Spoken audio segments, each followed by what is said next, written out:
Hello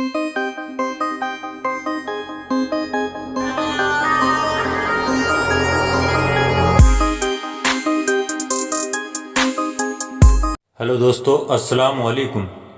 دوستو، آج ہم سیر کریں گے ایسے سرزمین کی جسے پیغمبروں کی سرزمین بھی کہا جاتا ہے، جو عیسائی اور یہودیوں کے نزدیک بھی بہت ہی زیادہ مقدس ہے۔ مشرق وسطی میں موجود اس ملک کا نام ہے لبنان۔ دوستو، اس ملک کے کچھ حصے پر اسرائیلی قابض ہے، جسے وہ گریٹر آف اسرائیلی بھی کہتے ہیں۔ لبنان ایسا ملک ہے جس کا حاکم کرسچن ہے۔ لبنان کی کیپٹل بیروت ہے۔ بیروت سب سے بڑے شہر کا اعزاز رکھتا ہے۔ یہاں کی زبان عربی اور فرانسیسی انگریزی ہے۔ لبنان نے اپنی آزادی کا اعلان 1941 میں کیا، لیکن اس کو منظوری 22 نومبر 1943 میں ملی اور یہ آزاد ریاست کی طرح فیصلے لینے لگا۔ لبنان کے رقبے کی بات کریں تو کل رقبہ 10,452 مربع کلومیٹر پر پھیلا ہوا ہے، اور یہاں کی آبادی کی اگر بات ہم کریں تو 2009 میں یہاں کی کل آبادی 45,24,000 کے قریب تھی۔ آبادی کے لحاظ سے یہ دنیا کا 124واں ملک ہے اور رقبے کے لحاظ سے 166واں ملک ہے۔ لبنان کی کرنسی لبنانی پاؤنڈ کہلاتی ہے، جو کہ 181 لبنانی کے بجائے انڈین 1 روپیز ہوتا ہے۔ دوستو، یہاں کے 60% لوگ مسلمان ہیں، جن میں تقریباً یکساں تناسب شیعہ اور سنی، اور تقریباً 38% عیسائی ہے اور باقی دوسرے مذہب کے کچھ فیصد آباد ہے۔ 1943 میں فرانس سے آزادی حاصل کرنے کے بعد وہاں خانہ جنگی اور 2006 میں اسرائیل کے ساتھ جنگ ہوئی۔ یہ ایک خاص قسم کی جمہوریہ حکومت ہے۔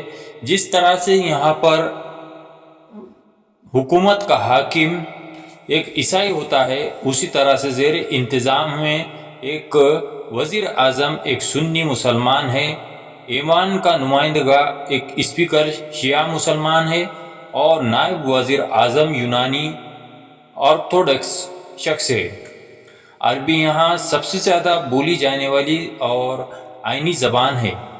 لبنان کی سرزمین کی تاریخ کی بات کریں تو ثقافت سے شروع ہوتی ہے، جو 2500 قبل مسیح کے قریب سمندری طاقت ہے۔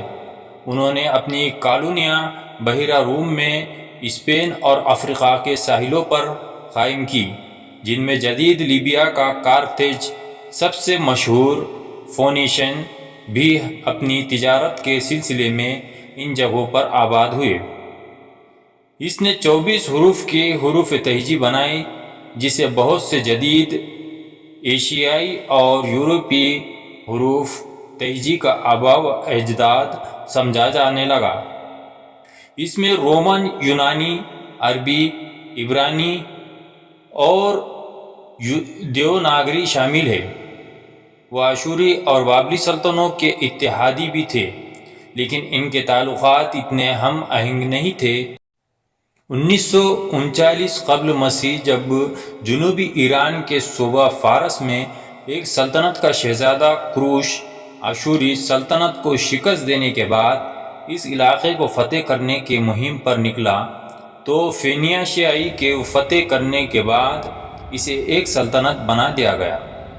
اس کے بعد تقریباً 200 سال تک اس پر فارسیوں کی حکومت رہی، لیکن مقدون کے سکندر نے، جو مغرب میں طاقتور ہوتا جا رہا تھا، اسے 331 قبل مسیح میں فتح کر لیا۔ اس کے موت کے بعد یہ سیلیوکس کے علاقے کا حصہ بن گیا۔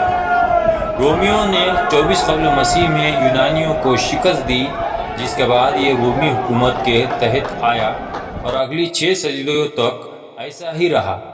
اسی دوران یہاں عیسائیت پھیل گئی۔ مسلم حکمرانی کی بات کریں تو 7ویں صدی کے دوسرے نصف میں جب امویوں نے اپنا دارالحکومت دمشق میں مشرق کی طرف منتقل کیا تو عربوں نے اپنی توجہ اس خطے کی طرف مبذول کرائی۔ قرون وسطیٰ میں لبنان صلیبی جنگوں میں ملوث تھا۔ صلاح الدین ایوبی نے اسے عیسائیوں اور صلیبیوں سے آزاد کرایا۔ مصر کے مملوک حکمرانوں نے 1637 میں لبنان پر قبضہ کر لیا۔ 16ویں صدی میں جب عثمانی ترکوں نے بحیرہ روم کے مشرقی ساحل پر قبضہ کر لیا تو لبنان بھی سسلی سے بحیرہ کیسپیئن تک پھیلی ہوئی عثمانی سلطنت کا حصہ بن گیا۔ پہلی جنگ عظیم کے بعد یہ فرانس کی حکمرانی میں آ گیا۔ 1975 سے لے کر 1990 تک یہاں خانہ جنگی ہوئی، جس کے بنیادی وجوہات میں فلسطین سے آنے والے مہاجرین، عرب اسرائیل جنگ اور ایران کا اسلامی انقلاب اور مذہبی تنازعات تھے۔ لبنان خوبصورت ساحلوں سے لے کر پہاڑوں اور وادیوں تک قدرتی مناظر سے مالا مال ملک ہے۔ لبنانی لوگوں کو اس بات پر فخر ہے کہ لبنان ان چند ممالک میں سے ایک ہے جو آپ کو صبح کے وقت اسکیننگ کرنے اور دوپہر کو ساحل سمندر پر جانے کا موقع فراہم کرتا ہے۔ حالانکہ حقیقت میں ٹریفک کی وجہ سے ایسا کرنا ناممکن ہے۔ یہ سال میں صرف چند دنوں کے لیے ممکن ہے، عام طور پر چند دن جب موسم سرما بہار میں بدل جاتا ہے اور یا موسم گرما خزاں میں بدل جاتا ہے۔ بیروت کے قریبی شہر کے زائرین خوبصورت شہر کو دیکھ کے حیران رہ جاتے ہیں۔ پلیس ڈی ایل ایٹائل میں سیاہ بیرونی کیفے میں خوشگوار کھانے یا ایک کپ کافی سے لطف اندوز ہو سکتے ہیں۔ ان کے علاوہ دارالحکومت دیگر ریستوراں اور بینگ آؤٹ پیش کرتا ہے جس سے ہر عمر کے لوگ لطف اندوز ہو سکتے ہیں۔